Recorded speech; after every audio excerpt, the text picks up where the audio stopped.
All right, what's up, everyone? Welcome back to the Strength Classroom. Today I'm talking about just a no-nonsense guide to building powerful quadriceps. So, people overcomplicate quad training, especially nowadays.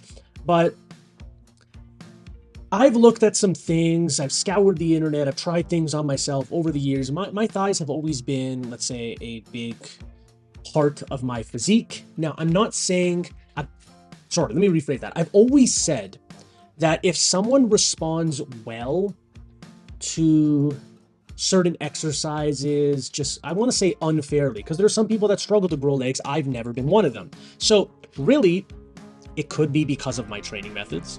It could be because I'm just genetically predisposed to have sensitive quads to the training. They respond to pretty much freaking everything. So take this with a grain of salt, but I've also never overcomplicated quad training. Like, you see all these wacky exercises on the internet now. I've never really done any of those. So why would you focus on quads in general? If quads are a weak point, open your ears, listen up. The quadriceps are amongst the body's largest muscle groups. It's positioned in front of your thighs, and they're essential for knee extension, knee stability, and explosive lower body power. So from sprinting and jumping to deadlifting and squatting, strong quads will boost your performance across the board. So some things I learned from just reading Westside Barbell articles and Conjugate Method, stuff like that have greatly influenced my training. No surprise, unless you're a new viewer to the channel. Here's how I've typically learned to break things down. You can have exercises that are quad focused on dynamic effort work. So that's using a lot of sets, low reps for explosive reps, typically in the 1 to 3 rep range. Then you could have quad focused exercises on your max effort day.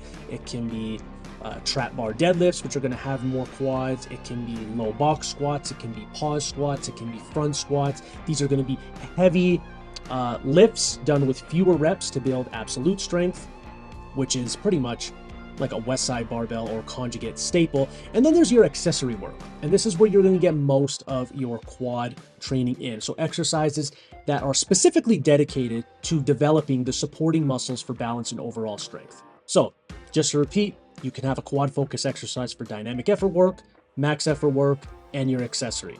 Those are basically the 3 cornerstones of a conjugate training program.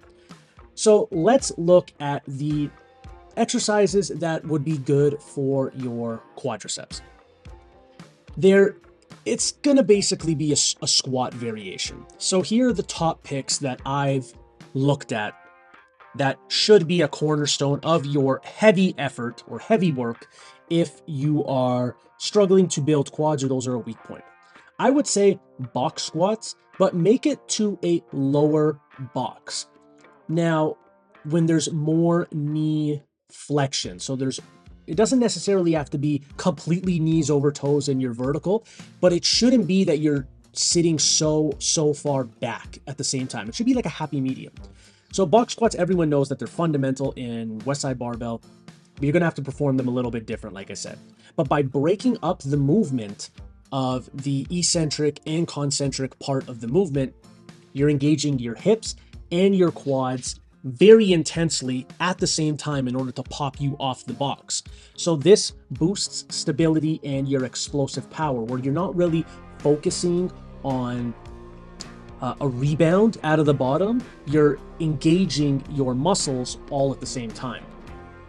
Now, exercise number 2, I would say a front squat. And a front squat, as you've seen in previous videos that I've mentioned, it shifts more the focus directly onto the quads and your abdominals, and that makes them an excellent choice for a quad-focused exercise. And if you want to make the exercise even more challenging, you can pause it at the bottom slightly. And last, I would say, if you have access to one, a safety squat bar squat. So this variation is easier on the shoulders and it's great for developing quad and even your posterior chain strength as well, because it's going to put a greater stress on the upper back just with the way the bar is designed. What I like about the safety bar squat, it's kind of similar to a front squat, especially if you flip it around, but it does not have the same mobility requirements in your wrists, in your shoulders, in your lats. So that can be a good option. And if you want to hit the quads a bit more, just like the front squat I suggested, you can pause them at the bottom. So you're kind of eliminating the rebound and focusing purely on hip drive and leg strength. And the 3 exercises that I just said, you can also use those as your dynamic effort exercises. So all you're doing is you're picking the same exercise, but you are just changing the rep range and the amount of weight you're going to be using. So for example, if you want a front squat, maybe with a pause on your max effort day, then you can front squat, touch and go on your dynamic day. And if you want, you could add bands change, but that's completely optional. But just using lower percentages for higher amounts of sets and lower amounts of reps. So that's how you can differentiate those exercises between the max effort and the dynamic effort.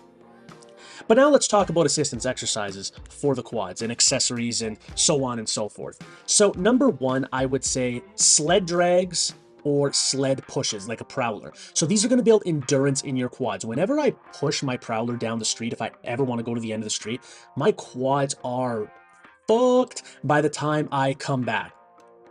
Sled work is also very versatile because you're not allowed, but just by the nature of the exercise, you're allowed to push with 100% force, and you don't have to worry about the concentric. So you're constantly going. It's left leg, left leg, right leg, boom, boom, boom, boom, boom, over and over again. So I would say a prowler push does require a lot of quad stability, a lot of quad strength and quad endurance.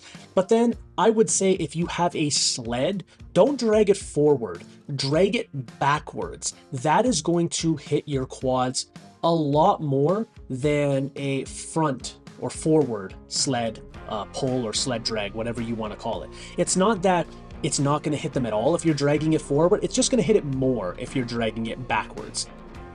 Belt squats are a great exercise to hit your quads. What I like about belt squats, and I've talked about it in a previous video, is you can, number 1, load your legs without loading your spine at all.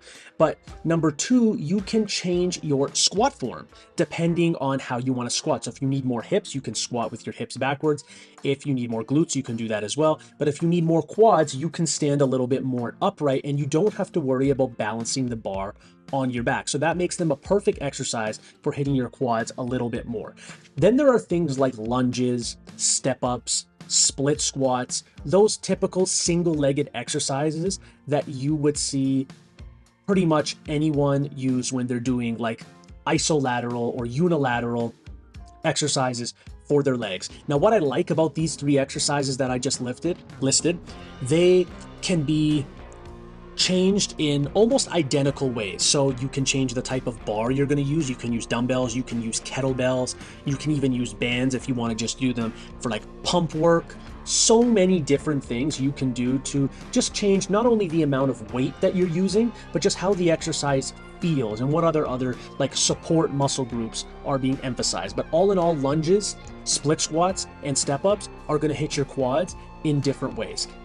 So to make the most of this video and to make the most of your time, I'd say if you really need to hit your quads, what I just listed, pick 1 max effort or heavy effort exercise that I just listed, and 1 exercise for that same strength exercise, but put 1 on the max effort day, 1 on the dynamic effort day, and then pick 1 assistance exercise and put them each on either the max effort and the dynamic effort day. So right there, you're going to have 4 exercises that each will, or all, will hit your quads in a good fashion, and your quad weakness will probably disappear pretty damn quickly. So that wraps up this video. By combining these heavy exercises, the dynamic effort exercises, and specifically targeting the weak muscle groups through assistance exercises, you'll definitely see strength gains in your overall performance when it comes to quad focused exercises. So let me know if you've tried anything in this video. Let me know if it works for you. Let me know if you'd like to do this with maybe another muscle group and show you how to organize it that way. But all in all, please don't forget to like, share, subscribe, and do all that good stuff. And as always, ladies and gentlemen, have yourself a great day.